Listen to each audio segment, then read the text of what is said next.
معذرت خواہ ہیں کیونکہ آج احتجاج کی وجہ سے ٹریفک بہت جام ہے. پچھلے 2-3 گھنٹوں سے ہمارے مہمان خصوصی ٹریفک میں پھنسے ہوئے ہیں، تو اسی لیے تھوڑی سی دیر ہو رہی ہے اور ہم آپ سے معذرت خواہ ہیں. اب میں دعوت خطاب دوں گا اس مسجد کے سرپرست حضرت مولانا محمد عبید الرحمن صدیق صاحب کو کہ وہ تشریف لائیں اور اپنے خیالات کا اظہار فرمائیں. حضرت مولانا محمد عبید الرحمن صدیق صاحب.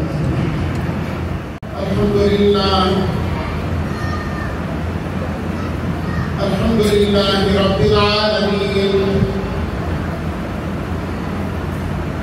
والصلاة والسلام على سید الانبیاء والمرسلین وعلى آلہ واصحابہ اجمعین وعلى من تبعهم بإحسان إلى يوم الدين. أما بعد فأعوذ بالله من الشيطان الرجيم. بسم الله الرحمن الرحيم. إن في هذا لبلاغا لقوم عابدين وما أرسلناك إلا رحمة للعالمين.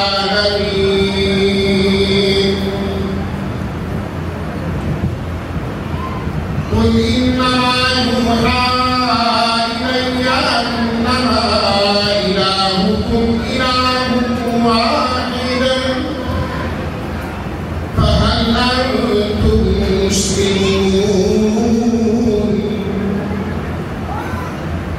صدق الله مولانا العظيم. اللهم صل على سيدنا ومولانا محمد وعلى آله وأصحابه وبارك وسلم. اللہ تعالیٰ نے ان حضرات کو زبان دی ہے، تمام حضرات ایک مرتبہ درود پڑھیں. اللهم صل على سيدنا ومولانا محمد وعلى آله وأصحابه وبارك وسلم. رب اشرح لي صدري ويسر لي أمري واحلل عقدة من لساني يفقهوا قولي. رب زدني علما رب زدني علما رب زدني علما. سبحانك لا علم لنا إلا ما علمتنا إنك أنت العليم الحكيم.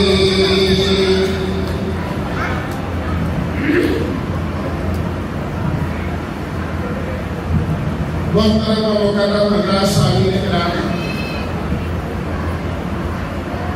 برادران اسلام، اللہ تعالیٰ نے انسانوں کی ہدایت اور رہنمائی کے لیے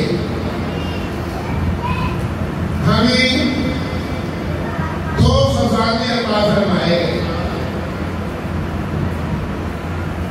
جن کو اختیار کر کے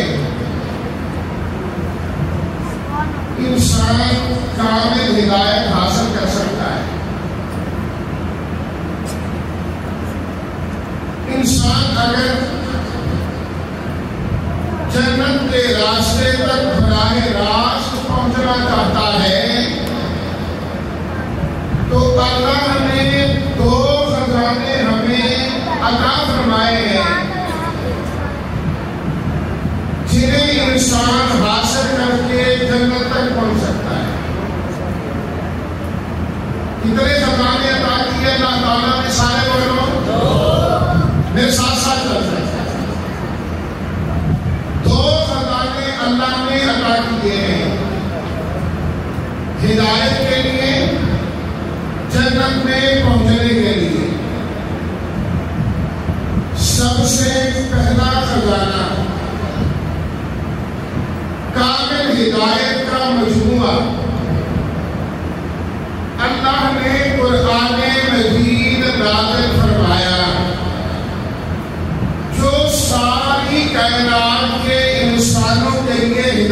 کا ذریعہ ہے، عربوں کے لیے بھی ہدایت کا ذریعہ، عجموں کے لیے بھی ہدایت کا ذریعہ، جس نے ساری کائنات میں انسانوں کی کایا ہی بدل دی، سارے انسانوں کی زندگیاں ہی بدل دی، وہ کیا ہے؟ قرآن مجید ہے، جو اللہ تعالیٰ نے نبی کریم صلی اللہ علیہ وسلم کی ذات پر نازل فرمایا۔ عرب کا وہ معاشرہ جو قرآن مجید کے نازل ہونے سے پہلے گمراہی کی دلدل کے اندر پھنسا ہوا تھا، اللہ نے سب سے پہلے نبی کریم صلی اللہ علیہ وسلم پر قرآن مجید نازل کیا، اور وحی نازل کی۔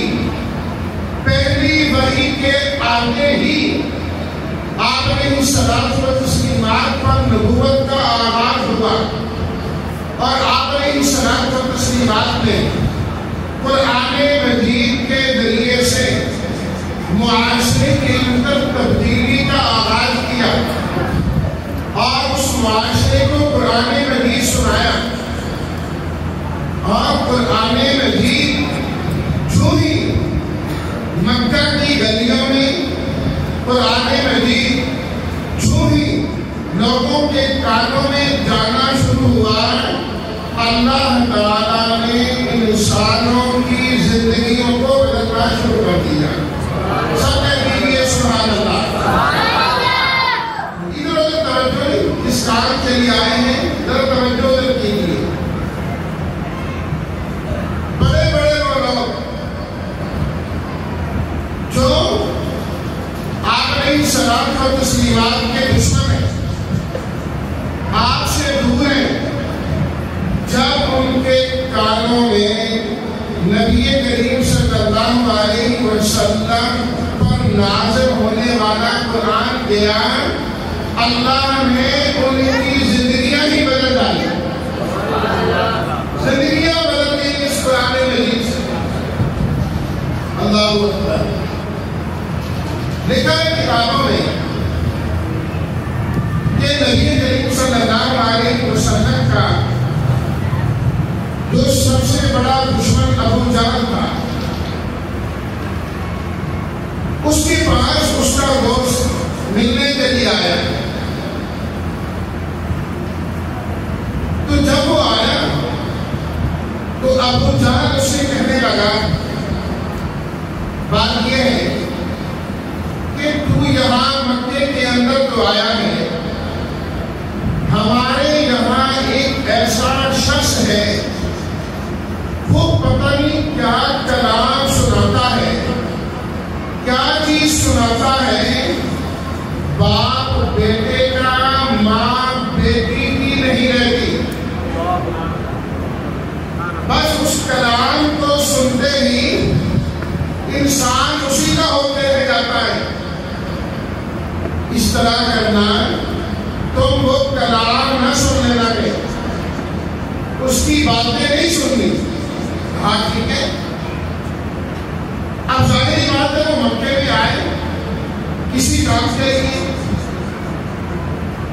جب وہ اپنے کام کرنے کے لیے وہاں باہر جانے لگے تو ابو جہل نے کہا، یہ لے لو روئی، یہ ڈال دو اپنے کام میں، تاکہ اس کی آواز کہیں آپ کے کانوں میں نہ آ جائے۔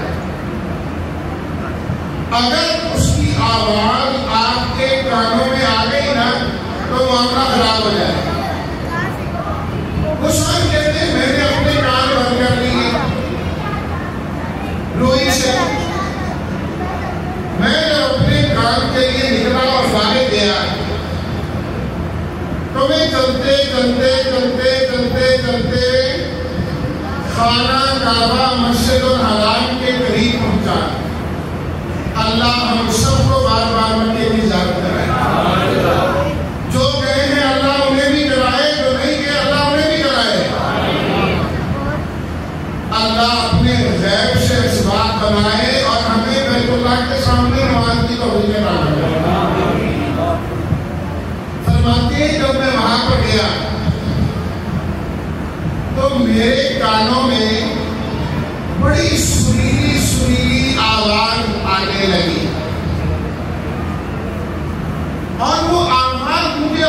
طرف کھینچتی جا رہی ہے. میں بے ساختہ آواز سنتا جا رہا ہوں اور بڑھتا جا رہا ہوں. وہ آواز اثر کیوں نہ کرے؟ اللہ کے نبی کی آواز ہو اور رب کا کلام ہو. نعرہ تکبیر، عظمت قرآن، عظمت قرآن. کلام ہو اللہ کا، زبان ہو محمد رسول اللہ کی. سب کے لیے صلی اللہ علیہ وسلم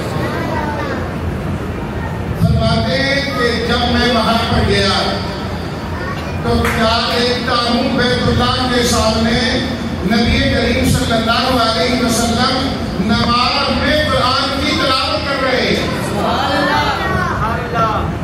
فرمایا میں وہاں پر بیٹھ کر قرآن مجید سن رہا ہوں. اللہ کے نبی قرآن کی تلاوت کر رہے ہیں. جب آپ نماز سے فارغ ہوئے تو آپ نے مڑ کے مجھے پیچھے دیکھا. فرمایا تو پھر آج یہاں کیسے آنا ہوا؟ قرآن سنا، اب اللہ کے نبی کے چہرے کا دیدار بھی کر لیا. اللہ نے دیدار بھی دکھا دیا. رب کے گھر کا دیدار ہو اور اس کے سامنے مصطفیٰ کے چہرے کا دیدار ہو جائے.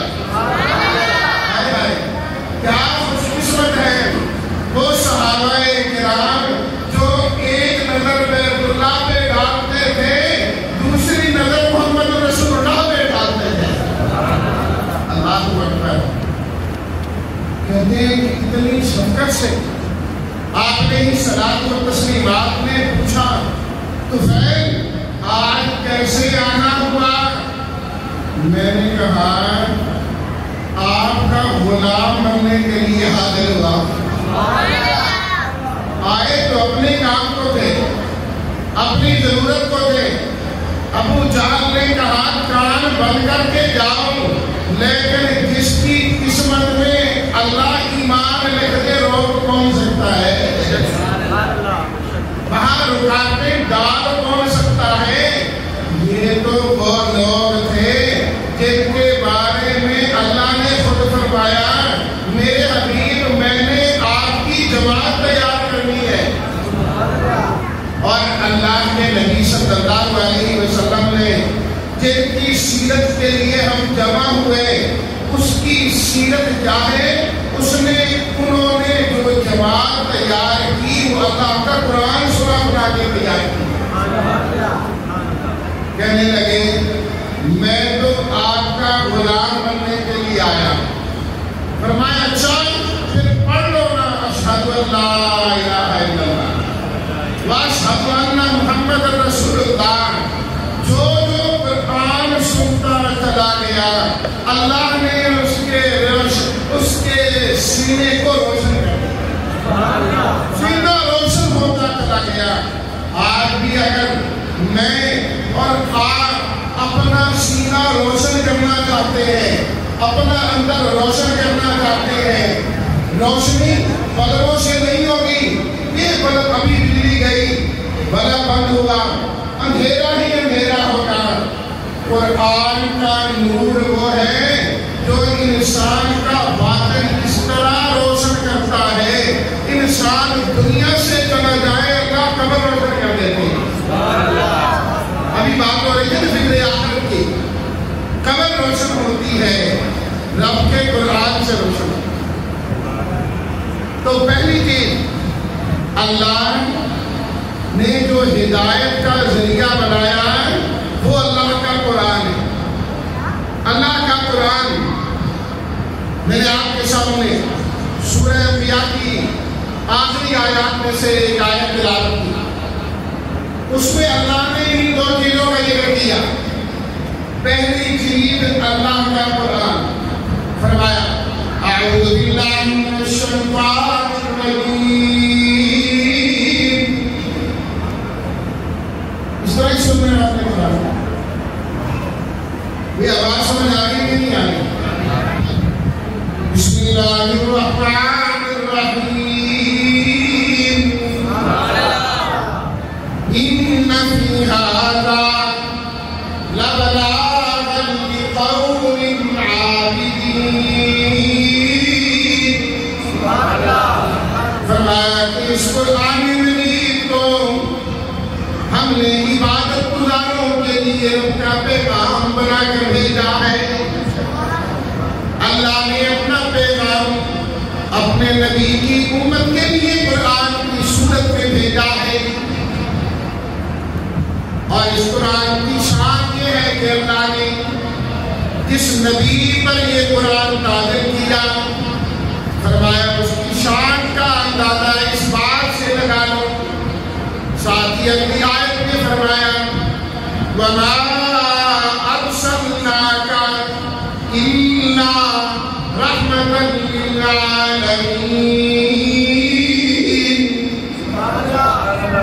یہ قرآن رحمت کا ذریعہ ہے. جس نبی پر نازل کیا وہ تمام جہان والوں کے لیے رحمت کا ذریعہ ہے. اللہ نے ہدایت کا جو دوسرا ذریعہ بنایا، کامل ہدایت کا ذریعہ بنایا، وہ نبی کریم صلی اللہ علیہ وسلم ہے. آپ کی سیرت ہے اور آپ علیہ الصلوۃ والتسلیمات کا اسوہ حسنہ ہے. پھر اللہ نے آپ کو رحمت بنایا، صرف انسانوں کے لیے نہیں، فرمایا رحمت للعالمین، تمام جہان والوں کے لیے نبی بنایا اور رحمت بنایا. اللہ کے نبی صلی اللہ علیہ وسلم جہاں جہاں گئے آپ نے جو جو تعلیم دی، ہر تعلیم میں اور ہر چیز میں اللہ نے رحمت رکھی ہے. آپ کے ذریعے قرآن ملا، وہ قرآن رحمت ہے. آپ کے ذریعے سنت ملی، وہ سنت رحمت ہے. آپ کے ذریعے ابو بکر ملے، ابو بکر رحمت ہے.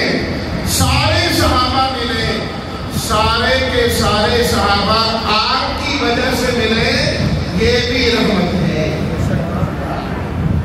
اور نبی کریم صلی اللہ علیہ وسلم کی رحمت تمام ہر امتی کے لیے اس وقت نمایاں ہو کر سامنے آ جاتی تھی جب آپ علیہ الصلوۃ والتسلیمات دیکھتے کہ کوئی بے بس ہے، بے سہارا ہے، اس کا کوئی سہارا نہیں. آپ علیہ الصلوۃ والتسلیمات کی ذات جو رحمت ہے فوراً اس کے لیے شفقت کا پیغام لے کے آ جاتے اور آپ اس کے لیے رحمت بن جاتے. فرمایا وہ آدمی جو ابھی چھوٹا ہے، بچہ، ماں باپ اس کے چلے گئے، یتیم ہے، بے بس ہے، بے سہارا ہے، کوئی سہارا نہیں، اللہ کے نبی صلی اللہ علیہ وسلم اس کے لیے رحمت بن گئے. فرمایا جو ان یتیموں کی کفالت کرے گا اللہ قیامت کے دن اس بندے کو میرے ساتھ کھڑا کر دے. یہ ہوئے رحمت للعالمین. اللہ اکبر. ادھر آپ نے الصلوۃ والتسلیمات میں دیکھا کہ عرب کے معاشرے میں عورتوں کی قدر و قیمت نہیں ہے، عزت نہیں ہے. بیٹی پیدا ہوتی ہے اس کو زندہ درگور کر دیا جاتا ہے. آپ نے الصلوۃ والتسلیمات نے فرمایا نہ ان بیٹیوں کی نہ قدری نہ کیا کرو، ان کی پرورش کیا کرو، اچھا سلوک کیا کرو ان کے ساتھ، اللہ اس کی وجہ سے بھی تمہیں جنت عطا فرما دے. حدیث شریف میں آتا ہے حضرت عائشہ صدیقہ رضی اللہ تعالیٰ عنہا فرماتی ہے ایک عورت آئی، ایک خاتون آئی اور انہوں نے آ کے سوال کیا کہ مجھے کچھ دے دیا جائے، اور اپنے ساتھ کو 2 بچیاں بھی لائی. تعالیٰ عنہ فرماتی ہے اس وقت میرے پاس کچھ نہیں تھا. ایک روایت میں آتا ہے ایک کھجور تھی اور ایک روایت میں آتا ہے کہ 3 کھجوریں تھیں. فرمایا میں نے وہ کھجوریں اٹھا کے لے لی کہ بی بی میرے پاس اس وقت یہی کھجوریں ہیں اور میرے پاس کچھ نہیں ہے. اس نے کہا اچھا یہی دے دے. اس نے کھجوریں لی. اگر 3 کھجوریں تھی ایک اس کو دی ایک اس کو دی ایک بچ گئی. اور اگر ایک ہی کھجور تھی تو اس نے اس ایک کھجور کو پھاڑا. آدھی کھجور اس بیٹی کو دے دی اور آدھی کھجور اس بیٹی کو دے دی اور خود بھوکی ویسے ہی گئی. کچھ نہیں کھایا اس نے. حضرت عائشہ رضی اللہ تعالی عنہا فرماتی ہے کہ میں اس کی اس کیفیت کو دیکھ کر عجیب میری اپنی کیفیت ہونے لگی. کیونکہ بچے اس طرح نہیں بنتے. ماں باپ کے حقوق اللہ نے ویسے نہیں رکھے. ماں باپ نے اولاد کے لیے بہت کچھ کیا ہے. جب انسان کی اپنی اولاد ہوتی ہے نا پھر پتہ لگتا ہے. پہلے نہیں پتہ لگتا. بچوں کو بیٹوں کو بیٹیوں کو فرماتی ہے میں اس عورت کو دیکھتی رہی اور وہ چلی گئی. اتنی دیر میں نبی کریم صلی اللہ علیہ وسلم تشریف لے آئے. جب آپ نے صلاۃ و تسلیمات تشریف لائے تو میں نے کہا آج ایک مانگنے والی آئی تھی اور اس نے اس طریقے سے مانگا. میں نے اسے کھجور دے دی. اس نے اپنی اس بیٹی کو بھی کھجور دی اور اس بیٹی کو بھی کھجور دی. اپنے لیے کچھ بھی نہیں رکھا اور چلی گئی. آپ نے صلاۃ و تسلیمات نے فرمایا جس کو اللہ 2 بیٹیاں عطا فرما دے اور وہ ان کی پرورش کرے اللہ تعالیٰ اسے جنت عطا فرما دے. نعرہ تکبیر. امام صاحب تشریف لے آئے ہیں. نعرہ تکبیر.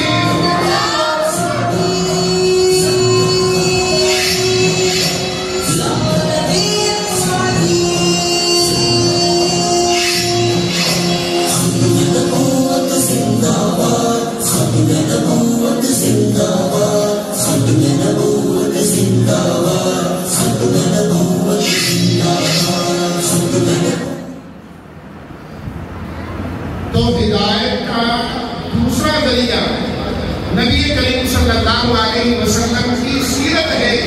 وما ارسلناک الا رحمۃ للعالمین. جب تک امت قرآن کے ساتھ اور نبی کی سیرت کے ساتھ جڑی رہے گی اللہ کی رحمتیں نازل ہوتی رہے گی. اللہ ہم سب پر اپنی رحمتوں کا نزول فرمائے. وآخر دعوانا الحمدللہ رب العالمین.